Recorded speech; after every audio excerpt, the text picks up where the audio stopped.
किसी नींद खुलती है तो उठ के धमकाना शुरू कर देता है, कोई दोपहर को सोता है शाम को उठता है तो वो धमकाना शुरू कर देता है, कोई ऐसा व्यक्ति है जो कहीं किसी और कोने में दुनिया में बैठा है, जब वो कुर्सी से उठता है तो वो धमकाना शुरू कर देता है। खूंटे से बंधे हुए उससे एक जानवर की तरह कि जिसको कोई भी आ रहा है उसको लात मार के चला जा रहा है। भारत की स्थिति इसमें बड़ी दयनीय है, मैं ये कह सकता हूँ, बहुत ही दयनीय हो गई है। ट्रंप साहब एक दिन पहले कहते हैं कि अगर रशिया से तेल लेना नहीं छोड़ा तो मैं बर्बाद कर दूंगा और सैंक्शंस लगा दूंगा, सेकेंडरी सैंक्शंस लगा दूंगा। ट्रंप महोदय हमें सुन रहे हैं, न पुतिन महोदय सुन रहे हैं, और दोनों एक प्रकार से हमें लगातार डांट रहे हैं, फटकार रहे हैं, और हम बिल्कुल मौन व्रत धारण रखे हुए हैं। सिंधु जल समझौते को सस्पेंड किया तो चाइना का आज एक बड़ा स्टेटमेंट आता है, कहता है कोई देश ये ना समझे कि सिंधु कहां से बहती है, ये समझ लो सिंधु कहां से निकलती है। तो सीधी चेतावनी दे दी कि निकलती तो भैया मानसरोवर से, मेरे एरिया से, तो फिर मैं फैसला कर सकता हूं कि सिंधु जल का क्या करना है। और पाकिस्तान के साथ अन्य देश खड़े हैं, ठीक है, पाकिस्तान ने जो भी कार्रवाई की हमारे अगेंस्ट में सब कुछ किया, लेकिन अंतर्राष्ट्रीय मंच पे तो उसके साथ ज्यादातर देश खड़े नजर आ रहे हैं। इवन अमेरिका, ट्रंप महोदय ने कहा आई लव पाकिस्तान, कमाल की बात है। भारत के लिए यह बात नहीं कर रहे, जब कभी मोदी जी कहा करते थे अगली बार ट्रंप सरकार। इस बटी हुई दुनिया में अपने आप को अंडर प्रेशर पा रहा है, उसका नाम है नरेंद्र दामोदर दास मोदी। पहली बार रशिया मीडिया भारत के अरुणाचल प्रदेश को कहता है Indian administered north eastern state of India called Arunachal Pradesh. This is a big diplomatic defeat for India कि रशिया भी भारत से डिस्टेंस के बाद आप तुरंत चाइना जाते हो और वहां जाके कहते हो हमारे और चीन के संबंध लगातार सुधर रहे हैं और वो क्या कहते हैं अच्छी बढ़ोतरी की ओर है। यार कैसे हो सकता है? अभी 4 दिन पहले तुम्हारा army chief, deputy army chief कहता है कि संबंध बिगड़ गया, तुम दुश्मनों के साथ मिले हुए हो, तुम्हारे दुश्मन है, नंबर 1 एनिमी है, आज तुम कहते हो मेरे उसके साथ संबंध सुधर रहे हैं। Every kind of nonsense is happening, I'm telling you.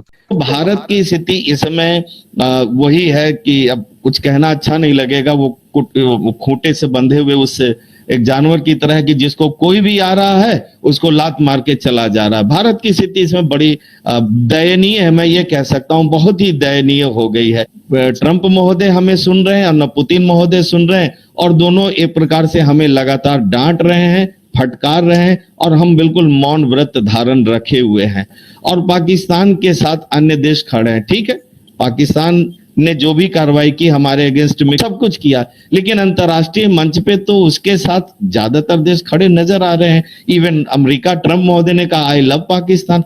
हम तो अपनी वीडियोस में अक्सर ही कहते हैं कि भारत की मिसाल उस मंदिर के घंटे की है जो भी आता है बजा कर चला जाता है, लेकिन भारतीय एनालिस्ट खुद को एक खोते से तशबीह देता दिखाई दे रहा है कि हमारी मिसाल खोंटे से बंधे हुए उस जानवर की सी है। अक्सर मिसाल गधे की दी जाती है, नाम तो ये नहीं ले रहा, लेकिन इशारा गधे की तरफ ही है कि जो भी आता है बजा कर मार कर चला जाता है। अब पाकिस्तान हो, चीन हो, रशिया हो, अमेरिका हो, ब्रिटिश हो, ऑस्ट्रेलिया हो, और अब तो नेटो जो कि 32-33 ममालिक का एक अलायंस है, उसने भी धमकी दे दी है। और भारतीय इस पर क्या कुछ कह रहे हैं, और वेयर इज़ नरेंद्र मोदी? मोदी साहब क्यों नहीं जवाब दे रहे, या फिर कहाँ है वो एस जयशंकर जो कि पहले चीन को अपना एडवर्सरी करार देता था, उनका डिप्टी आर्मी चीफ चीखें मारता था, अब उसी चीन के पाँव में गिरा हुआ है कि हमारी मईशत बचा दो, हम तबाह बर्बाद हो जाएंगे। यूरोप को देख लीजिए, अमेरिका को देख लीजिए, ऑस्ट्रेलिया को देख लीजिए, फिर दूसरी तरफ जाएं रशिया को देख लीजिए, चाइना को देख लीजिए, या फिर पाकिस्तान को देख लीजिए। इवन के भारत के जितने भी इर्द गिर्द उसके पड़ोसी मुल्क हैं वो भी भारत को धमकियाँ लगा रहे हैं।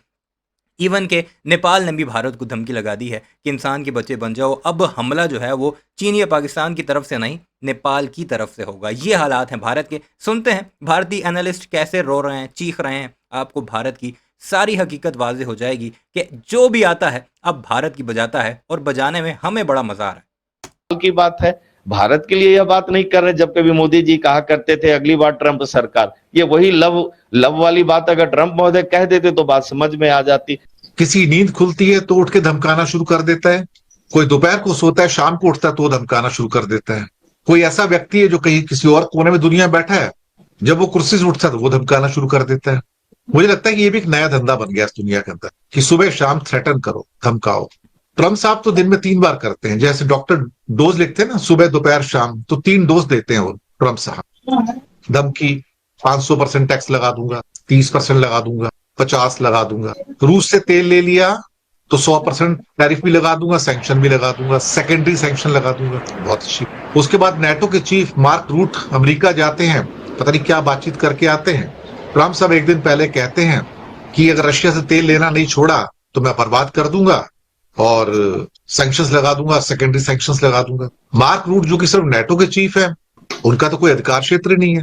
उन्होंने तो नाम लेके कह दिया कि भारत के प्रधानमंत्री, अगर आप में हिम्मत है तो आप खरीद के दिखा दो तेल और आप मेरी सैंक्शंस का इंतजार करो, 100% सैंक्शन लगाऊंगा आपके ऊपर। अब नेटो का कब से अधिकार आ गया भैया? नेटो तो कोई देश है नहीं। लेकिन आजकल क्या है ना, सब अपनी अपनी दादागिरी दिखा रहे हैं। हालांकि चाइना ने दिखा सब दादागिरी रहे हैं, लेकिन मुल्क एक ही है जिसके ऊपर दादागिरी दिखा रहे हैं। और जो भारत चौधरी बन रहा था, खित्ते का, साउथ एशिया का किंग बनने की कोशिश कर रहा था, हालात देख लीजिए उसके। छोटे से छोटा मुल्क हो या बड़े से बड़ी ताकत, सब धुतकार रहे हैं किसे? सिर्फ और सिर्फ भारत को। चाबी घुमाई तो आज सुबह की बात है, बल्कि अमेरिका की तो रात हो गई थी। ट्रंप का ऑर्डर आ गया था कि एनवीडिया के द्वारा जो सुपर स्पेशलाइज्ड जीपीयूज हैं, जो चिप्स हैं, जो चाइना के लिए बैन किए हुए थे, वो बैन ट्रंप साहब ने कल शाम को हटा लिया कि आप चाइना को ये सुपर स्पेशलाइज्ड जो एनवीडिया के चिप्स हैं आप एक्सपोर्ट कर सकते हो, लेकिन आप उधर से यूएनएससी के अंदर, चूंकि पाकिस्तान इस महीने का चीफ है वहां पर, तो कश्मीर का मुद्दा आ रहा है। हाँ, एक लेटेस्ट मुद्दा और निकल के आया चीन से कि जहां भारत ने सिंधु जल समझौते को सस्पेंड किया, तो चाइना का आज एक बड़ा स्टेटमेंट आता है, कहता है कोई देश ये ना समझे कि सिंधु कहां से बहती है, ये समझ लो सिंधु कहां से निकलती है। तो यह बयान उस वाक्य के बाद है। किस वाक्य के बाद? जब एस जयशंकर वहां के प्रेसिडेंट से भी मिला, वाइस प्रेसिडेंट से भी मिला, और उनके कई मिनिस्टर्स के साथ मिलकर, वजीर खारजा के साथ मिलकर वापस आया है। उसके बाद का ये बयान है कि कोई ये ना सोचे कि ये जो इंडस रिवर है ये बहता कहाँ से, यानी इंडिया के कश्मीर से जो उसने कब्जा कर रखा है वहां से होके आता है। एक्चुअली ये जनरेट कहाँ से होता है, ओरिजिनेट कहाँ से होता है, इसका ओरिजिन क्या है? वो चीन है। सीधी चेतावनी दे दी कि निकलती तो भैया मानसरोवर से मेरे एरिया से है, तो फिर मैं फैसला कर सकता हूं कि सिंधु जल का क्या करना है। अब ये भारत को परेशान करने वाला है, क्योंकि भारत के अंदर सिर्फ सिंधु नदी ऐसी नहीं है जो वहां से निकलती है, ब्रह्मपुत्र भी निकलती है, और लोग अगर नहीं जानते सतलज भी वहां से निकलती है। और सतलज का फ्लो तो 75% वैसे ही कम हो चुका है, वो चाइना कट कर चुका है। तो वेपनाइजेशन ऑफ ट्रेड हो रहा है, वेपनाइजेशन ऑफ आपके जो थ्रेट्स हैं वो भी आ रहे हैं, वेपनाइजेशन ऑफ वाटर भी हो रहा है। और जो नई धमकी दी है 50 दिन की ट्रंप साहब ने कि 50 दिन में टेबल पे आ जा वरना बर्बाद कर दूंगा, ये रूस को कह रहे हैं। और रूस से तेल ले लिया तो मैं तुमको बर्बाद कर दूंगा। और चाइना को तो बर्बाद करना बड़ा मुश्किल है, क्योंकि इस बटी हुई दुनिया में अपने आप को अंडर प्रेशर पा रहा है। उसका नाम है नरेंद्र दामोदर दास मोदी। उसे ये नहीं समझ आता कि मैं लेफ्ट में जाऊं या राइट में जाऊं। लेकिन साथ में एक वाक्य और जोड़ देता हूं, रशिया की पॉलिसी में कल बहुत बड़ा पैराडाइम शिफ्ट आया है और भारत को दरकिनार किया गया। चाहे चीन का साथ देते हुए उसने पहली बार एक शब्दावली यूज की अपने मीडिया में, स्पुतनिक में, और जहां वर्ड यूज किए गए एक पैराग्राफ के अंदर, Indian administered north east state of India Arunachal Pradesh. Indian administered north east state of Arunachal Pradesh. Arunachal को चाइना साउथ तिब्बत मानता है, क्योंकि एडमिनिस्ट्रेड वर्ड जो आता है डिस्प्यूटेड स्टेट के लिए आता है, जैसे कि Indian administered Kashmir, Pakistan administered Kashmir. पहली बार रशिया मीडिया भारत के अरुणाचल प्रदेश को कहता है Indian administered north eastern state of India called Arunachal Pradesh. This is a big diplomatic defeat for India कि रशिया भी भारत से डिस्टेंस।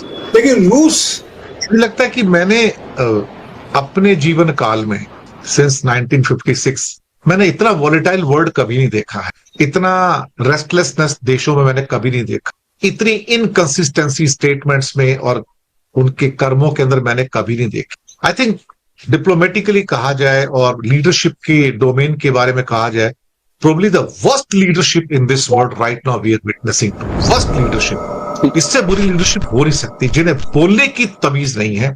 गली मोहल्ले के जैसे वो दादा लोग होते हैं ना, छोटे मोटे गुंडे होते हैं, मवाली होते हैं, जिनको मुंबई में मवाली कहा जाता है। दे जस्ट बिहेविंग लाइक मवाली sir, it's not more than that sir. Green Marc वाला अगर फॉर्डर देंगे गायों को तो हम आपका माल ले लेंगे। जयशंकर का स्टेटमेंट है, वो यही कह रहा है कि the condemnation which should have been of Pakistan, indirectly नाम नहीं लिया, वो कंडेमनेशन नहीं निकल कर आ रहा है। अगर नहीं निकल के आ रहा तो आपकी कमजोरी है ना। उनके साथ सबसे बड़ी दिक्कत क्या हुई कि आपने बोल दिया कि चीन ने खुलकर पाकिस्तान का युद्ध में भारत के खिलाफ साथ दिया, ओपनली हो गया। आपके डेप्यूटी आर्मी चीफ ने बोल दिया, राहुल सिंह ने भी बता दिया, और उसके बाद आप तुरंत चाइना जाते हो और वहां जाके कहते हो हमारे और चीन के संबंध लगातार सुधर रहे हैं और वो क्या कहते हैं अच्छी बढ़ोतरी की ओर है। यार कैसे हो सकता है? अभी 4 दिन पहले तुम्हारा army chief, deputy army chief कहता है कि संबंध बिगड़ गए, तुम दुश्मनों के साथ मिले हुए हो, तुम्हारे दुश्मन है, नंबर 1 एनिमी है, आज तुम कहते हो मेरे उसके साथ संबंध सुधर रहे हैं। Every kind of nonsense is happening, I am telling you. आप क्यों नहीं कहते कि तुमने क्यों उसकी मदद किया? आप पे हिम्मत नहीं कि चाइना को बोलने की, लेकिन पता है ना कि फिर हमारी भी चड्डी बनियान वहीं से आते हैं ना। मुसीबत ये है, हम भी क्या करेंगे? हमारे तो जो स्क्रू ड्राइवर है, जो पेन है, जो पेपर है, सब तो वहां से आ रहा है। हम तो सब कुछ अपना यहाँ बनाना बंद कर चुके हैं ना अब तो। ये हालात हैं संजय कुमार। और ऊपर से अब नेटो के चीफ आ गए, मार्क रूट। अब वो कहते हैं बंद कर दो वरना 100% सैंक्शन लगा दूंगा। एक नया मसीहा पैदा हो गया दुनिया में साहब, देख लीजिए। जी सर। इस समय तो ये साफ साफ एक प्रकार से उन्होंने इस बात को स्टैंपिंग करने की कोशिश की है कि ब्राजील, चाइना और भारत जो है वह एक ही साइड है। अब ये चारों जो बंदे आपको स्क्रीन पर दिख रहे हैं, इनमें से एक भी पाकिस्तानी नहीं है। चारों की अगर प्रोफाइल देखी जाए, एनालिस्ट हैं, सीनियर एनालिस्ट हैं, भारत के मुख्तलिफ मीडिया चैनल्स पर भी अपीयर होते हैं और थिंक टैंक में भी शामिल हैं। तो ये क्या कुछ कह रहे हैं आपने सुना है, और यही असल हकीकत है हमारे पड़ोसी मुल्क भारत की, कि नरेंद्र मोदी के इस दौर में कोई भी मुल्क चाहे छोटा हो या बड़ा हो, आकर भारतीयों की बजा कर ही जाता है। वीडियो कैसी लगी कमेंट सेक्शन में ज़रूर बताइएगा। चैनल को सब्सक्राइब नहीं किया तो ऐसे वीडियोस के लिए उसे भी ज़रूर सब्सक्राइब कीजिएगा।